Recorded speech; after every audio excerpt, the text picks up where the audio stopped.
Welcome to morning మన్నా. నేటి వాక్య దర్శనం కొరకు ఓబద్య గ్రంథం 1వ అధ్యాయం 5వ వచనం. చోరులే గాని రాత్రి కన్నము వేయవారే కానీ నీ మీదకి వచ్చిన ఎడల తమకు కావలసిన మట్టుకు దోచుకుందరు కదా.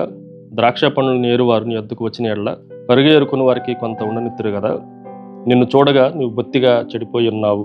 మరొకసారి దేవుని వాక్యంలో నుండి ఓబద్య గ్రంథము ఒకే ఒక అధ్యాయం ఉన్న చిన్న పుస్తకంలో నుండి ఒక మనిషి యొక్క గర్వము ఎంత పతనానికి దారితీస్తుందో ఆ విషయాల్లో నుండి 4 ప్రాముఖ్యమైన సత్యాలు మనం గ్రహించాలి.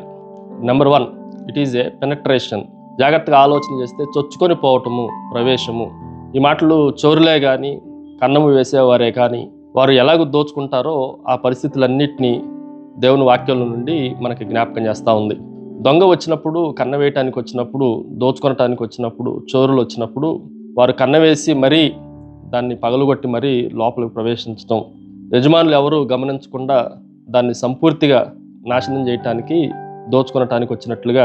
కొన్నిసార్లు ఏదేమో దేశము, ఏదేమో ప్రజలు, మేము కొండల మీద ఉన్నాం, మా చుట్టూ కోటలు ఉన్నాయి, మమ్మల్ని ఎవరు ఏం చేయలేరు అని చాలా గర్వంతో నివసిస్తున్న ప్రజలకి వాళ్ళు ఎలాగైతే చోరులు ఎవరికి తెలియకుండా వస్తారో, దేవుడు కూడా మీకు ఎన్ని రక్షణ కోటలు ఉన్నా లోపలికి ప్రవేశించగలడు, చొచ్చుకొని రాగలడు అని హెచ్చరిక చేయటం ఈ వచనంలో నుండి మనం గ్రహించాలి. రెండో విషయాన్ని మీకు జ్ఞాపకం చేస్తాను. ఇట్ ఈజ్ ఎ ప్లండర్, దోపిడీ. ఈ మాటను కూడా మనం జాగ్రత్తగా ఆలోచన చేస్తే, వచ్చిన దొంగ దోచుకునేటప్పుడు సాధారణంగా లోకంలో ఉన్న దొంగలైతే వారికి కావలసిన వాటిని మాత్రమే దోచుకొని వెళ్తారు. ఇంట్లోనికి వచ్చిన తర్వాత ఇంటిని మొత్తం దోచుకోలేరు. వారికి కావలసిన బంగారము, వారికి కావలసిన వాటిని మాత్రమే తీసుకొని వెళ్ళటానికి అవకాశం ఉంది. కానీ దేవుడు మన మీదకి నాశనం తీసుకురాబోతున్నప్పుడు, దేవుడు లోకం మీదకి భయంకరమైన తీర్పు తీసుకొని రాబోతున్నప్పుడు, ఏదోవ మీదకి దేవుడు ప్రకటించిన తీర్పును మనం జాగ్రత్తగా ఆలోచన చేస్తే బొత్తిగా, సంపూర్తిగా, కొద్దిగా మాత్రమే కాదు, పూర్తిగా అన్నిటినీ ఆయన నాశనం చేయగలడు, దోపిడీ చేయగలడు అన్న విషయాన్ని మనం గ్రహించాలి. అంత మాత్రమే కాదు, ఒక అడవిలో ఒక నిప్పు అంటుకుంది అని అంటే నాకు ఇష్టమైన చెట్లు మాత్రమే నేను కాలుస్తా అని చెప్పదు.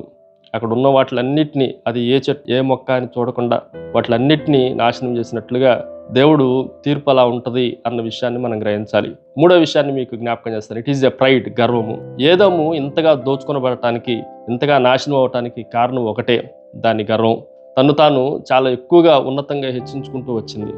నన్ను ఎవరు పడగొట్టలేరు అన్న ఆ గర్వము, ఆధ్యాత్మిక గర్వం మానవుడిని పడవేస్తూ ఉంది. గత చరిత్రలో టైటానిక్ వాడ అన్నది కూడా చూస్తే మునిగిపోని వాడ అని రాసుకొని దేవుడు కూడా నన్ను ముంచలేడు అని రాసుకున్నారు. కానీ చిన్న ఐస్బర్గ్కి అది పగిలిపోయి నాశనం అయిపోయినట్లుగా మనం ఎంత బలమైన వారమైనా సరే దేవుని చిన్న ఆజ్ఞతో మనం సర్వనాశనం అవ్వగలము అన్న విషయాన్ని జ్ఞాపకం ఉంచుకోవాలి. Finally it is a perish, నాశనము. నువ్వు బొత్తిగా చెడి ఉన్నావు అన్న మాటను మనం జాగ్రత్తగా ఆలోచన చేస్తే, చెడిపోయేటప్పుడు కొద్దిగా తక్కువగా చెడిపోవటం కాదు, కానీ ఏదోము సర్వనాశనం చేయటానికి, దేవుని చేత బొత్తిగా చెడిపోవటానికి అవకాశం ఉంది అన్న విషయాన్ని మనం గ్రహించాలి. మనము బండ మీద కట్టిన ఇల్లు ఎప్పుడూ చెదిరిపోదు, చెడిపోదు. కానీ ఇసుక మీద కట్టిన ఇల్లు అది ఎంత పెద్ద ఎత్తుగా ఉన్న తుఫాను వచ్చినప్పుడు అది సర్వనాశనం అయిపోయి భూమట్టం అయిపోతూ ఉంటుంది. కాబట్టి మనం కూడా దేవుని పట్ల మన గర్వం అంతటిని తగ్గించుకొని నివసించే వారంగా ఉండాలి. ప్రార్థన. సకల ఆశీర్వాదములకు కారణభూతులు తండ్రి, మరొకసారి మా గర్వాన్ని అణిచి మమ్మల్ని నీ కొరకు సిద్ధపరిచి మహిమ పొందమని యేసు నామమున అడిగి వేడుకుంటున్నాం తండ్రి. ఆమేన్. God bless you.